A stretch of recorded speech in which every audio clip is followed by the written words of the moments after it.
I am joined on this very special, I guess, bonus 8 Cubes episode by Glenn Jones, the lead designer on Marvel Snap, the guy whose work most often interacts with my own, the guy who's making the OTAs, the guy who's making the new cards. This is the guy who, if you're watching my channel and you hate, a balance change that's happened, you can blame him. You love a balance change that's happened, you can make sure you message him on Twitter. I'm sure he'll love that. Glenn Jones, welcome to the show. Hey, good to be back. And yeah, this is your second time on the show. What we're going to do today is just rapid fire 8 of my most burning questions to you. This is like a short info download thing. So I'm like, these are the things I want to know the most about. And they range from, I consider fairly incisive to just, for fun and enjoyable things to learn about. But I'm going to start with one of the ones that I think is probably, a little bit more problematic. And that is Thanos. Thanos recently was changed to have the Quicksilver effect. And in that change, there was like a noted move towards making the stones themselves more Thanos-centric. What are your thoughts on that direction for Thanos moving forward? Can we expect to, or at least hope to, see more stones being about Thanos, see that deck being more about Thanos? Or, because in most previous iterations, it's very much been about the stones, and there hasn't been too much overlap between Thanos and his stones outside of the Power Stone. Yeah, I think that's the direction to expect. Early on, Thanos, the stones are all very flexible. Like, part of it was like, let's make sure there's like a really strong reward for getting into this card and getting into this deck. But as the game has grown, we've seen that Thanos is like not something you really need to get into. It's more something that like gets you wherever you want to go. Like, it can glue a lot of different stuff together. So we want to try and restore it to having a more specific identity than just my deck has Infinity Stones in it. Because right now that's the biggest differentiator. They're just good cards. Like, if other decks could add Reality Stone to themselves, they just happily do it, right? That's a good card. So we want to give them a little bit more bespoke of an identity. So it's like a Thanos deck feels like it is doing something unique from other decks, not just using stones to do very similar things to other decks. Or do those things better or faster, which is more commonly the case, I would say, especially on the back of like Mind Stone, Time Stone, and to a lesser extent, previously Soul Stone. Like those all kind of contribute to that. Like, yeah, I'm just going to outdo you in kind of your core game plan. Yeah, and I think that one of the things about Thanos that really strikes me is he just lived. If you think of like design space as a house, it feels like sometimes you'll just be like, oh, I'm exploring this new room in my house. And then you just open the door and Thanos is in the room already. And you're just like, wait a minute, why are you here?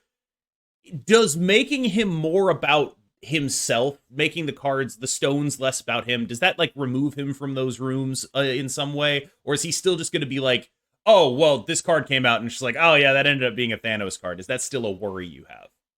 Yeah, I mean, we don't know exactly where this is all going to wind up. We're still ourselves actually working through, like, what would we, if we wanted to change more of the stones, what would we want them to look like? We kind of have some starting points in place that we're testing right now for that, plus some cool VFX updates. So yeah, I think that there's always some amount of risk there, just because the stones, by their very nature, like your deck is full of 1-cost cards, your deck is full of cards that didn't start the game in your deck. Those are just two things that you can key off of like a ton of the time. Many of them are ongoing or have on reveals. That's probably one of those two things is almost certainly going to still be true.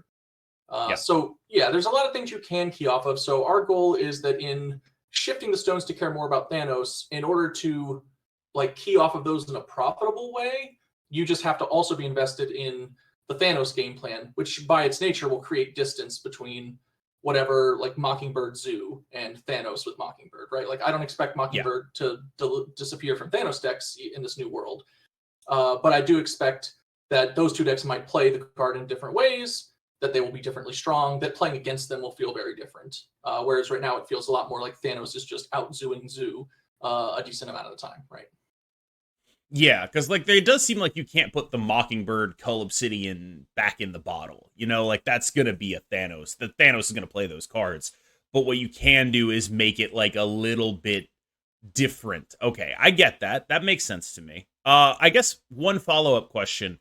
Does the fact that Thanos has been so consistently good for the last, I don't know, 5 months and then like a period of the year before that, does that give him more of a target or less of a target? Are you more inclined to be like, we got to do something about this guy, we can't seem to stop him?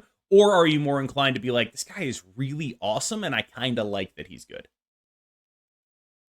more so. Like we've all played with Thanos for a while now, and that kind of makes it. Our philosophy is there's always something new. Like Snap is a constantly like refreshing game experience. So having experienced Thanos for so long, we're like, oh, maybe there's a different version of Thanos that can be more fun or more specifically Thanos fun that we can now explore and find. In some ways, it's similar to the nerf that we gave Darkhawk, where we took him off of 4 cost. It's like, okay, like Darkhawk's still a fine card, like he's still performing pretty decently. But the Darkhawk deck's identity has shifted a little bit. Darkhawk as a card has shifted in identity a little bit. So I think that's obviously a much different kind of change because Darkhawk is just small numbers. But like in the end, I think it'll hopefully, that's our goal, like work out fairly similarly, that like you don't throw everything that was Thanos away, but playing Thanos just does feel different. It is a different game plan.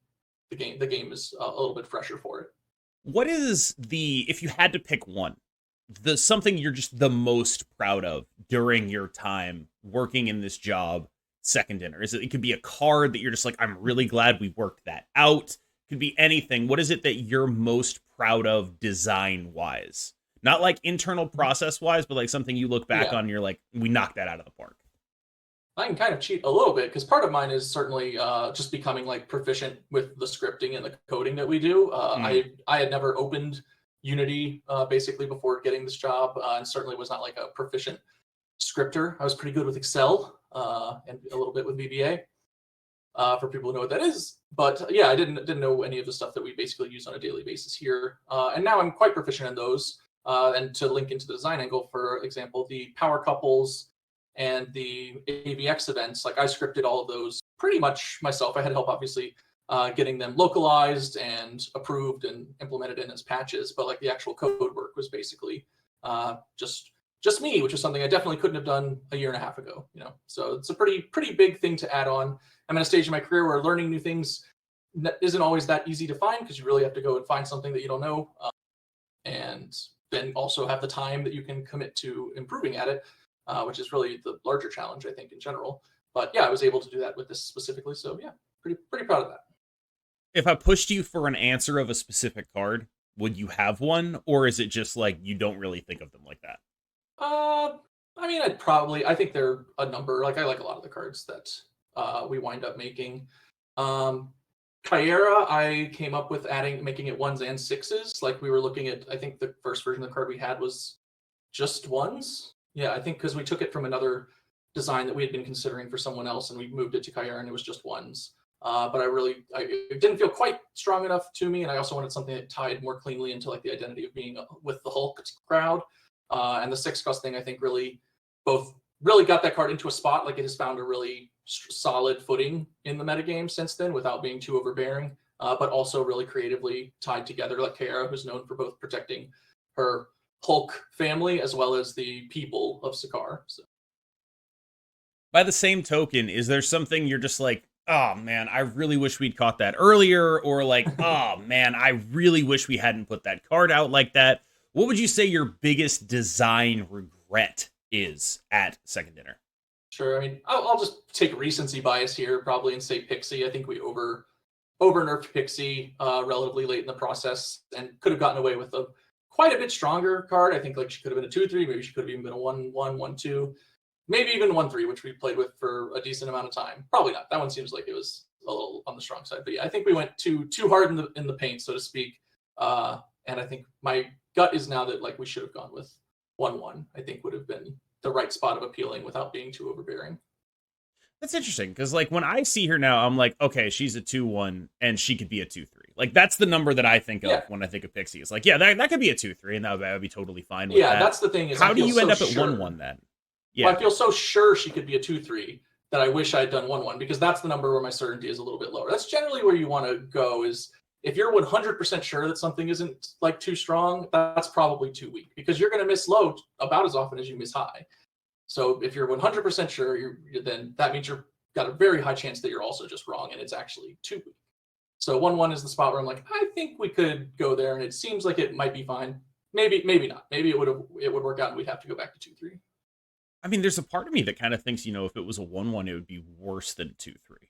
Like I'd rather just have that is also possible. That's harder to measure because it changes kind of what you do. Like once she's a 1/1, she goes a little bit better into like these Kazar decks that are naturally a reasonable home for her in the first place, switching cost into 4 and 5 costs. So yeah, I think 1 cost is stronger than 2/3, but it's not like out of the question. I mean, Cerebro 3 with Pixie is also like a fairly exciting sounding deck. Like, I don't know exactly what that looks like, but it sounds interesting.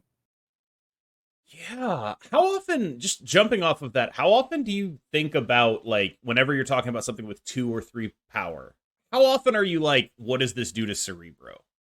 I don't usually use it as like a test of any kind, but I generally consider it upside. I'm like, yeah, if this card would be interesting for Cerebro, that's usually good because Cerebro is interested in lots of stuff. So actually hitting the bar of being interested in interesting for Cerebro is not super easy. Similar like Surfers, people always say similarly, like, you know, any 3 cost could be a Surfer card, and it's like, well, I mean, any good 3 cost that contributes to the plan that Surfer is on can be a Surfer card, right?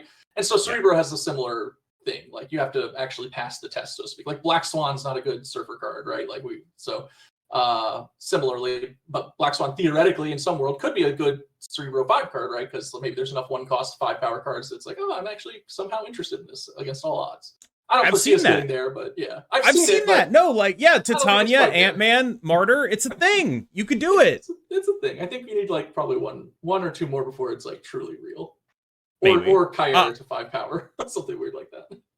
I'm gonna yell at the people watching this video. Tell me whether you think 2/3 Pixie or 1/1 Pixie is stronger. To quote Brennan Lee Mulligan, get in the comments. Excellent quote attribute. I just got a dropout subscription. I'm currently in the process of being addicted to everything. That's a good investment that you've made. So one thing that I've kind of been banging the drum about for a while is sort of the gap between 3s and 4s, and it feels like that's sort of been accounted for in some way in most recent balance. Like, you have Baron Zemo as a 3/5 with upside. You have Sabretooth going to a 3/5 with upside. But at the same time, 4s still feel like appreciably stronger in some ways, where it's like, okay, you know, we put this Baron Zemo to 3/5. That's 3/5 with upside. It's cool. We're making Sabretooth getting there. That's like maybe the new baseline. I don't really know. Might have you speak on that in a little bit. But like, still, there's like Cull Obsidian. That's a 4/10. 10 is twice as much as 5. So what are your thoughts on like what the actual baselines for 4 costs and 3 costs are, and sort of reconciling the gap between them, and how you approach designing a 3 versus a 4 cost? So we're internally exploring some data, and you'll be hearing more about that depending on when this releases in the near future. But yeah, I do think our vanilla curve is like a little bit kind of off in structure relative to what has turned out to be the core like gameplay of Snap. I think it made a lot more sense in a little bit of a simpler version of the metagame, which we've rapidly developed into a really robust game from there.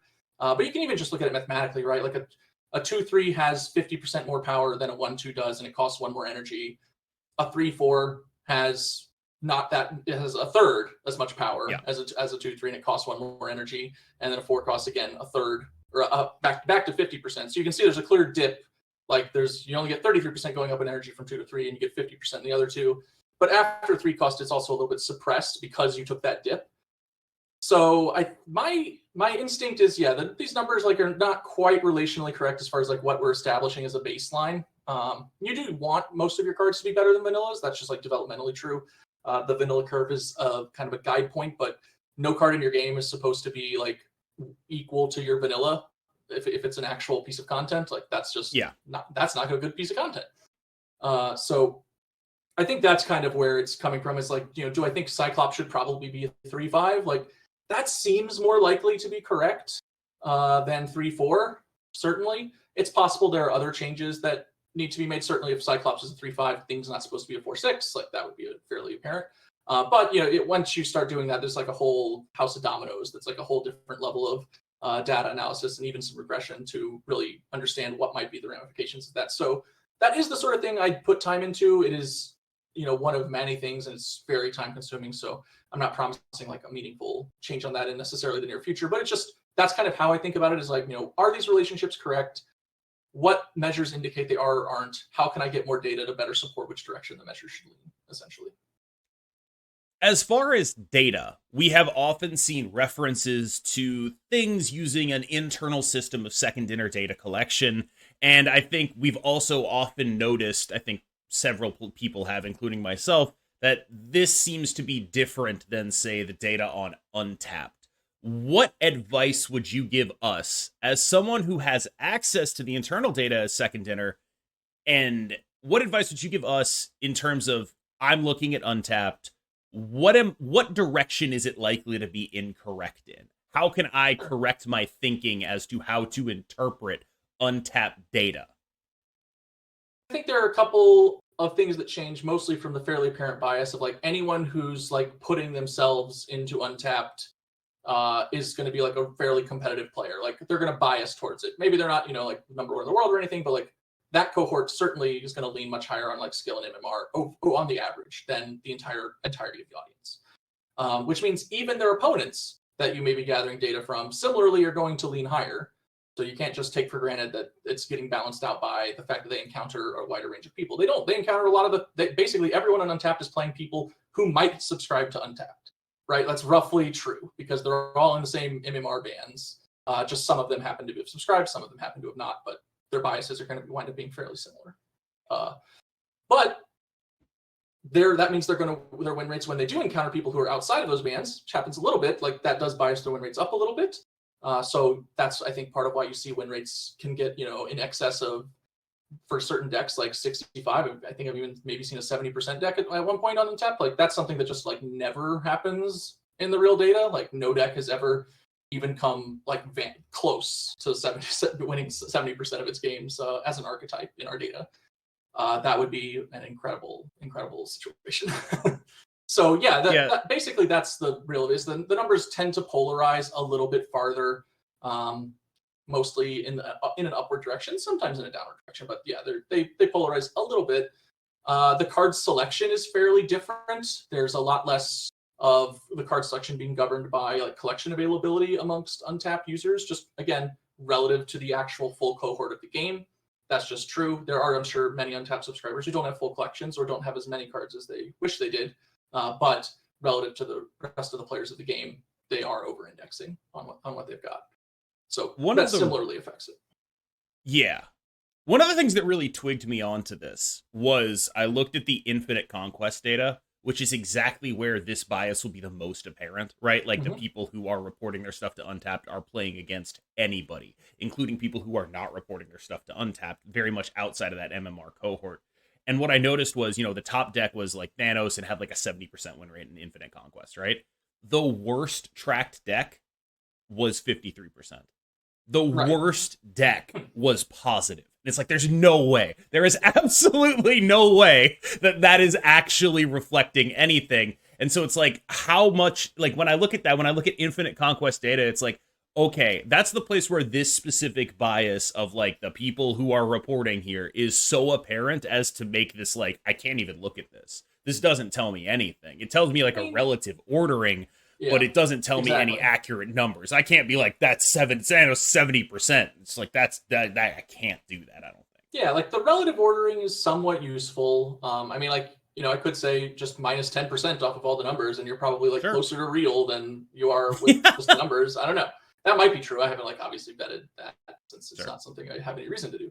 But yeah, I think like the relative values, that's something that is meaningful. Like understanding the matchups, like those things are actually in some ways maybe even the Untapped matchup data gives you like if you're looking for like the actual like matchup quality, like it is a pretty good view because like we have to filter by skill level deliberately if we want to see the difference between like the Thanos Loki matchup at high MMR and the Thanos Loki matchup at low MMR, right? Like that, if we wanted to know what that is, like we would have to deliberately filter that, but Untapped is only filtering for one of those things basically at all times. I feel like we've had a run of a couple easy ones, so I wanted to throw a hard one at you. Shang and Jeff are probably the most played cards in the entire game. And anything that gets played this much is like going to get complained about to some degree. I do think it's very awesome that nobody complains about Jeff. That's super cool that there's like a card that's like, this is like easily a top 2 played card and no one's mad about it at all. But people are definitely mad about Shang. I almost put this topic as like sandcastle kicking. I guess I just wanted to dive into, because like I understand the baseline here with like having these cards be ubiquitous. Like what does this let you do? That lets you make better cards, right? Lets you, because Shang exists, you get to expand design space a little bit. I get that. Is there a concern just on play rate though, where like this card is played a ton, and it's just like, okay, there is so much happening here that even though it allows me to do this stuff, I still want to consider changing it. Concern in the past, like I think I can recall data sets where like Shang was Hold on, played. your audio cut off at the beginning. Can Oh you start no. that answer over? I think that issue has existed a little bit in the past. I think there have been metagames where Shang was like the number one played card, but by like 3x the next card or whatever. Like I think that has happened. But that was quite a long time ago in a much different game. Like I think that was like maybe pre-Zabu, maybe like shortly after Zabu, like somewhere in that timing. Um, so that's not great. Like that's a level of this card is too popular. Like Arrow was in that boat, like not as game overall, but like versus other 5-cost cards, she was getting played at like 3 to 4x the next highest 5-cost card. Like that's pretty clearly inappropriate. So like while Shang-Chi might be the most played card right now, it's not by that much of a margin. Like he's played more than Jeff, but not, preposterously more. The next played card is also like fairly popular. So the spectrum is like much more reasonable. So something has to be the most played. Do I wish Shang-Chi was like slightly less played? Sure. Do I wish he was like, a lot less played? Do I think he's like off by, I don't know, let's say 20%? Like probably not. Like that doesn't seem wrong. Like that seems like it would be totally fine by me. So yeah, I don't think he's absurd, but go ahead. You mentioned 20%. Like I'm what's saying 20% of his current play. Sure. So if let's say he is, let's say if there were 100 games, if Shang-Chi was in, I mean, well, you can say 100. Like if he reduced to 80, like that's obviously 20%. Like just taking it down by that. So I'm not saying like take 20% off the number, like go from 80 to 60. I'm saying like whatever 20% of 80% would be. I was actually going to take that a different way. I was like, because I was going to jump that into how far off from correct do you think a card has to be for it to get onto your radar as a balance change candidate? To me, about like what's the actual correct thing, and more like what can we do with what's going on in the metagame right now that will make it interesting. Like if there comes a time where like weakening Shang-Chi we think will contribute to a really interesting spot in the metagame that maybe emphasizes our season themes, that's something I think we would explore. Like this early start to the year, we had Planet Hulk season followed by Black Order season. Both of those seasons were kind of about bigger cards. We've even continued that a little bit with Red Hulk, but that's just because he's Red Hulk. He has to be big. But certainly Scar season, like we wanted it to feel like, oh, big cards are in vogue now. Like that's a thing that's happening. And so that's certainly a season where we wouldn't want to necessarily nerf Shang-Chi. You might think like, oh, you just weaken Shang-Chi and that makes big cards better. But it's like, yes, but it might make them too good. Like it might make them the only game in town. We want to make sure that they're just a popular game in town, that they're a fun game in town. And that having Shang-Chi be strong, like lets that be true in a way that we can more safely push power into them. So I do foresee worlds in the future where we temporarily or permanently like adjust Shang-Chi in some way. That doesn't seem implausible to me. But I don't think it's like Shang-Chi is off of whatever his idealized state should be, because I don't really think there's, for a card like him and some other cards, like I don't think there's necessarily an idealized state. There's more of like a metagame state in which we want them to be strong or weaker, and how do we coordinate that with what we're doing. Yeah, one thing you mentioned though was the Scar season where like we want big cards to be good. Yeah. One, I guess you'd call it a conspiracy theory. I don't actually know. You can confirm or deny. Was that you guys nerfed a lot of the small early scalers to make big cards good? I personally believe that you guys weren't thinking that far ahead at that point, but I guess I have the chance to ask, was that an intentional thing? No, that wasn't an intentional thing, although I agree that it like correlated in some ways. Like it helped the goal inadvertently, I should say, or incidentally, I would probably say is more accurate. But what was really going on was we just noticed that like these early scalers were just really dominating what other things you might want to do if you were trying to scale early on. A really basic example I can give actually is Deadpool. Like Deadpool wants to do like an early scaling game plan, right? Like that's basically what the deck's about. And that deck has not changed really at all for months and months. But having like Kitty, Angela, and various versions of Elsa like in the mix, like that deck was just very, very strong. It could very consistently throw priority, dodge whatever hate it was doing. So it's like, yeah, you could, play your Deadpool deck that has some risks of losing to like randomly getting armored, or like your opponent has Killmonger without priority, like all this kind of stuff. Or you could just play like Kitty Angela and you'll never draw the wrong cards because every card in your deck works with each other, and you'll always lose priority and never be dead to your opponent's tech cards, and great, like what's to be scared of? So it really made it kind of difficult to squeeze in other decks that have more interesting game plans when that deck was so consistently strong and so widely strong. So we did want to weaken it in that regard. And now we're going to look at maybe can we return some power to it. It's a new world. Like other decks have kind of closed the gap and have found more interesting ways to compete both with and without priority, which was really a big thing about the bounce deck. Was it was just by far really it and Sarah, I guess, although Sarah's kind of another whole other thing. Just these decks that really consistently are just like, yeah, I will never have priority, but I will be able to beat whatever you are doing a lot of the time. And it's just not a great spot we want to be in. We want to make sure that those decks have to also think, okay, I need priority this game. Like if there's no games where Sarah or Bounce want priority, that's indicative that there's something we probably want to correct about how those decks play, because their gameplay is just not necessarily diverse enough for us. So, jumping off of like the topic of Sarah and Destroy, budget decks are something that's like really close to my heart. I don't know how many people know this about me, but like I've drifted in and out of Magic Gathering multiple times, and one of the things that drifted me back in was like Saffron Olive budget deck articles, where like I really, it's one of the things I wish I could do as a content creator in Marvel Snap, and I find it hard to do because of how personalized and individualized the early game experience is, right? It's very on rails until it's not, and then suddenly you're at the mercy of what you're opening, and you can like give advice on what to build towards, but there's no like, this is the best budget deck in the format. I can actually tell you that. What is it that you envision as the sort of on-ramp from someone going into Series 2 to Series 3 or Series 3, 4, 5? What is it you envision as like the best possible outcome for like a budget deck building into something bigger? Yeah, tough to plant those things, especially with like the way our season is structured. We can't just easily go in and like swap cards around in different series. So our goal with the early series experience is very much to like give you kind of a sampler platter of the kind of games you can have in Snap, where you get these things like Odin and Spectrum and Khazar, and can build around whichever things happen to be appealing to you. And then as you continue to grow, you'll find more cards, and like some of them will go into the decks that you already have and like. Some of them will show you like something else. Some of them you maybe just have to put on the back burner and wait until you find the right thing to hook into them. So that's the like rough pattern that we expect. And some of those decks just happen to grow better into other decks. I do think long term, I'd like to be able to engineer enough hooks that like most of those decks have some kind of a reasonable home. And I think in many ways we have done that. Like Odin saw a renaissance earlier this year with Beta Ray Bill. Like there was just suddenly Odin's being played at like top competitive play, which is just not a thing before in the vast majority of situations. There's like Odin Hazmat, which is a much more niche deck, and also not the deck that people fall in love with in early series play. It's reductive, not additive.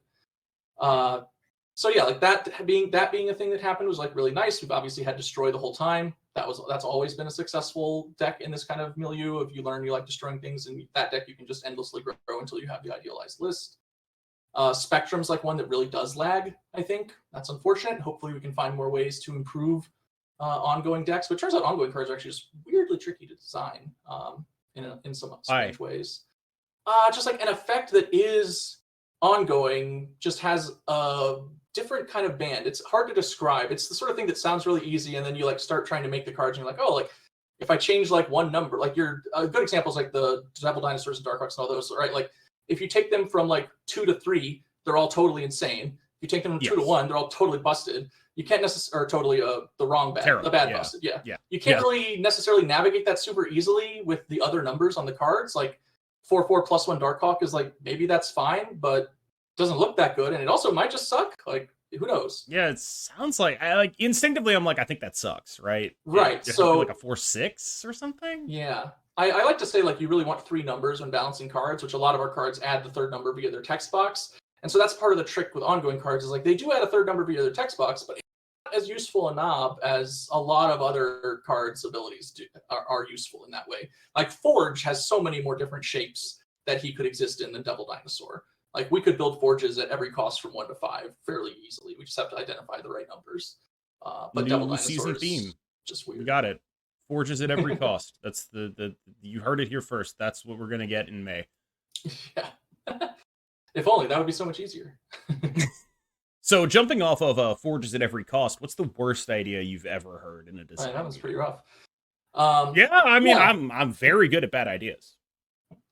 The I have a policy in design meetings, and I've had it since a really long time. I don't even really remember where I picked it up, but certainly at Wizards when I was leading design teams, like my policy has always been like, there are no bad ideas. Just say your ideas.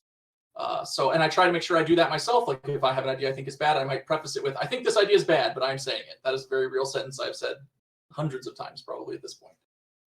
And I want to make sure that people know in my design meetings like that that's how it works, that that's totally okay, because none of these ideas are coming from a place of like, I'm trying to make something bad, right? Everyone wants to make something cool, but what's cool to everyone is different, or what's cool about an idea might be apparent to one person and not apparent to another.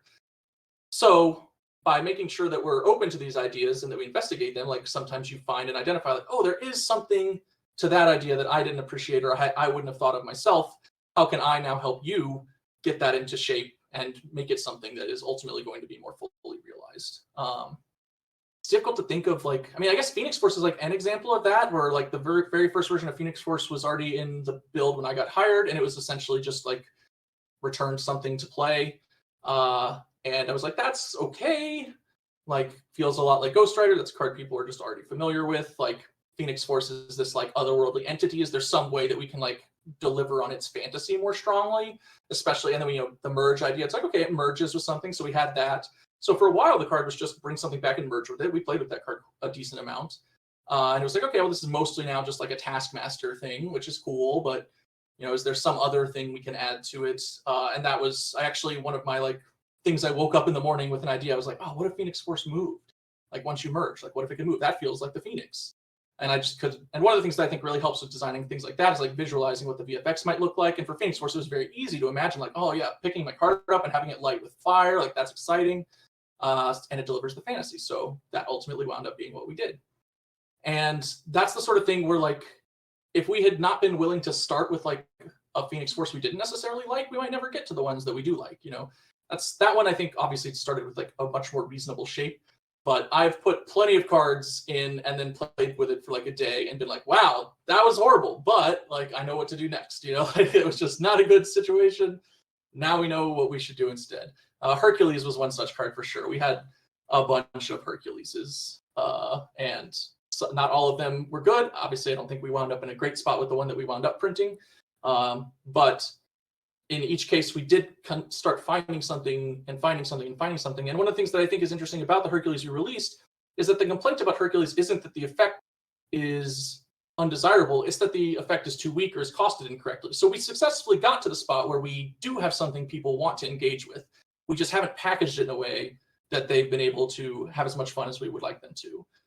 So the process got us like part of the way there in that point, even though we had a bunch like the Hercules like garbage can, quote unquote, is quite full of ideas we threw out. So yeah. All right, and on that bombshell, it's time to end. Thank you so much, Glenn Jones. Do you have anything you want to say in closing to the millions and millions of the Rocks fans out there? Thanks for playing Snap. Hope you have a good time. These last couple seasons and the next few have been really fun to work on. So